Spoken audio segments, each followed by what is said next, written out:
ಐತಿಹಾಸಿಕ ಮೈಸೂರಿನ ಲಲಿತ್ ಮಹಲ್ ಹೋಟೆಲ್ಗೆ 100ರ ಸಂಭ್ರಮ. ಮುಂದಿನ ನವೆಂಬರ್ ತಿಂಗಳಿಗೆ ಶತಮಾನೋತ್ಸವ ಆಚರಣೆ. ಜಂಗಲ್ ಲಾಡ್ಜ್ಗಳು ಮತ್ತು ರೆಸಾರ್ಟ್ ಲಿಮಿಟೆಡ್ನ ಅಧ್ಯಕ್ಷ ಎಂ ಅಪ್ಪಣ್ಣ ಸುದ್ದಿಗೋಷ್ಠಿಯಲ್ಲಿ ತಿಳಿಸಿದರು. ಮೈಸೂರಿನ ಲಲಿತ ಮಹಲ್ ಪ್ಯಾಲೇಸ್ ಹೋಟೆಲ್ಗೆ ಅಧಿಕಾರಿಗಳೊಂದಿಗೆ ಭೇಟಿ ನೀಡಿ ಪರಿಶೀಲನೆ ನಡೆಸಿದ ಅಧ್ಯಕ್ಷ ಎಂ ಅಪ್ಪಣ್ಣ ಹಾಗೂ ಅಧಿಕಾರಿಗಳು, ಲಲಿತ ಮಹಲ್ ಹೋಟೆಲ್ ದೇಶದ ಹೆರಿಟೇಜ್ ಕಟ್ಟಡಗಳಲ್ಲಿ ಒಂದು. ನಾಲ್ವಡಿ ಕೃಷ್ಣರಾಜ ಒಡೆಯರ್ ಕಟ್ಟಿರುವ ಕಟ್ಟಡ ನವೆಂಬರ್ಗೆ 100ನೇ ವರ್ಷ ಪೂರೈಸುತ್ತಿದೆ. ಈ ಹಿನ್ನೆಲೆಯಲ್ಲಿ ಶತಮಾನೋತ್ಸವದ ಸಂಭ್ರಮಾಚರಣೆ ಮಾಡಲಾಗುವುದು. ಕಾರ್ಯಕ್ರಮಕ್ಕೆ ಮುಖ್ಯಮಂತ್ರಿಗಳು ಹಾಗೂ ಕೇಂದ್ರದ ಮಂತ್ರಿಗಳನ್ನ ಆಹ್ವಾನಿಸುತ್ತೇವೆ. 51 ಎಕರೆ 15 ಕುಂಟೆ ಜಾಗದಲ್ಲಿರುವ ಲಲಿತ ಮಹಲ್ ಹೋಟೆಲ್ ನಾಲ್ವಡಿ ಕೃಷ್ಣರಾಜ ಒಡೆಯರ್ ಅವರು ಕೊಟ್ಟಿರುವ ಕೊಡುಗೆ. 100ನೇ ವರ್ಷದ ಸಂಭ್ರಮದ ಹಿನ್ನೆಲೆಯಲ್ಲಿ ಹೋಟೆಲ್ ವೀಕ್ಷಣೆ ಮಾಡಿದ್ದೆವು. 1920ರಲ್ಲಿ ಕೇವಲ 13 ಲಕ್ಷಗಳಲ್ಲಿ ನಿರ್ಮಾಣ ಮಾಡಿದ್ದಾರೆ. ಆಗಿನ ಮೈಸೂರು ಪ್ರಾಂತ್ಯದ ಮುಖ್ಯಮಂತ್ರಿಯಾಗಿದ್ದ ಡಿ ದೇವರಾಜ ಅರಸು ಅವರು ಸರ್ಕಾರದ ಆಡಳಿತಕ್ಕೆ ರಾಜ್ಯದಿಂದ ಹಸ್ತಾಂತರವಾಗಿದೆ. ನಮ್ಮ ಆಸ್ತಿಯನ್ನ ಯಾರೂ ಕಬಳಿಸಿಲ್ಲ, ಆದರೆ ಕೆಲವೆಡೆ ಬೇಲಿಗಳು ಕಿತ್ತು ಹೋಗಿದೆ, ಅದನ್ನ ಬಂದೋಬಸ್ತ್ ಮಾಡಿದ್ದೇವೆ ಅಷ್ಟೇ ಎಂದು ಜಂಗಲ್ ಲಾಡ್ಜ್ಗಳು ಹಾಗೂ ರೆಸಾರ್ಟ್ ಲಿಮಿಟೆಡ್ನ ಅಧ್ಯಕ್ಷರಾದ ಎಂ ಅಪ್ಪಣ್ಣ ಅವರು ತಿಳಿಸಿದರು. ಮೈಸೂರಿನ ಅರಮನೆಯಲ್ಲಿ ಲಲಿತ್ ಮಹಲ್ ಒಂದು, ಜೊತೆಗೆ ಭಾರತ ದೇಶದಲ್ಲಿ ಇರುವಂಥ ಹೆರಿಟೇಜ್ ಬಿಲ್ಡಿಂಗಲ್ಲೂ ಇದು ಸಹ ಒಂದು. ಈ ಅರಮನೆಯನ್ನು ನಾಲ್ವಡಿ ಕೃಷ್ಣರಾಜ ಒಡೆಯರು 1921ರಲ್ಲಿ ನಿರ್ಮಾಣ ಮಾಡಿದ್ರು.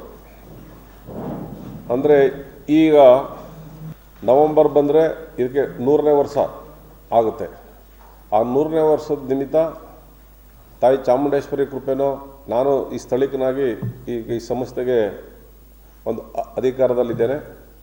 ಅದನ್ನ 100ನೇ ವರ್ಷದ ಶತಮಾನೋತ್ಸವನ ಮನೆ ಮುಖ್ಯಮಂತ್ರಿಗಳನ್ನ, ಪ್ರವಾಸೋದ್ಯಮ ಇಲಾಖೆ ಸಂಬಂಧಪಟ್ಟಂಥ ಮಂತ್ರಿಗಳನ್ನ, ಕೇಂದ್ರದವ್ರನ್ನೆಲ್ಲ ಕರೆಸಿ ಈ ಹೆರಿಟೇಜ್ ಬಿಲ್ಡಿಂಗ್ನ ಉಳಿಸ್ಕೊಳ್ಳೋಂಥ ಒಂದು ಕಾರ್ಯಕ್ರಮನ, ಒಂದು 100ನೇ ವರ್ಷದ ನಾಲ್ವಡಿ ಕೃಷ್ಣ ಅವರು ಕಟ್ಟಿಸಿರೋಂಥ ಈ ಕಟ್ಟಡನ, ಈ ಲಲಿತ್ ಮಹಲ್ ಅರಮನೆನ 100ನೇ ವರ್ಷದ ಜ್ಞಾಪಕದ ಒಂದು ಕಾರ್ಯಕ್ರಮ ಮಾಡಬೇಕು ನವೆಂಬರ್ ತಿಂಗಳು ಅಂದ್ಕೊಂಡಿದ್ದೀವಿ. ಆ ಉದ್ದೇಶದಿಂದ ನಮ್ಮ ಇಲಾಖೆಯ DGM ಅವರು ನಾವೆಲ್ಲ ಜೊತೆಲಿ ಬಂದು ಇದನ್ನೆಲ್ಲ, ಯಾಕೆಂದರೆ ಇಲ್ಲಿ ರಾತ್ರಿ ಆದರೆ ನಾವು ಮೈಸೂರಿನ ಗೊತ್ತಿದ್ದು ಕೆಲವರು ಜನ ಕಾರಲ್ಲಿ ಬರೋದು, ಕಾರಲ್ಲಿ ಇಸ್ಕೊಳ್ಳೋದು, ಮೋಟ್ರ್ ವೆಹಿಕಲ್ ಬರೋದು, ಕೆಲವರು ಜನ ಇಲ್ಲೆಲ್ಲ ಸುತ್ತಮುತ್ತ ಏನು ನಡೀತದೆ ಅನೇಕ ಚಟಿಗೆ ಗೊತ್ತಲ್ಲ, ಬಾಟ್ಲು ಗೀಟ್ಲು ತಗೊಂಡು ಬಂದೆಲ್ಲ ಕುತ್ಕೋತಿದ್ದೆಲ್ಲ ಮಾಡ್ತಿದ್ರು.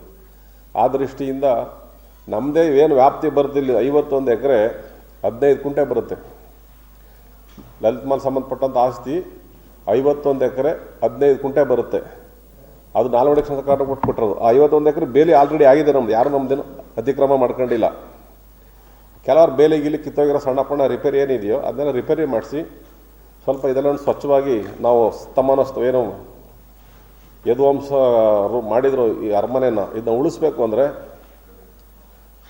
100ನೇ ವರ್ಷಕ್ಕೆ ಸ್ವಚ್ಛತೆ ಮಾಡೋ ದೃಷ್ಟಿಯಿಂದ ಮತ್ತು ಬೇಲಿ ಗೀಲಿ ಎಲ್ಲ ಕಿತ್ತೋಗಿರೋದು ಸರಿಪಡಿಸೋ ದೃಷ್ಟಿಯಿಂದ ಮಾಡೋ ದೃಷ್ಟಿಯಿಂದ ಒಂದು ವೀಕ್ಷಣೆ ಮಾಡೋದು.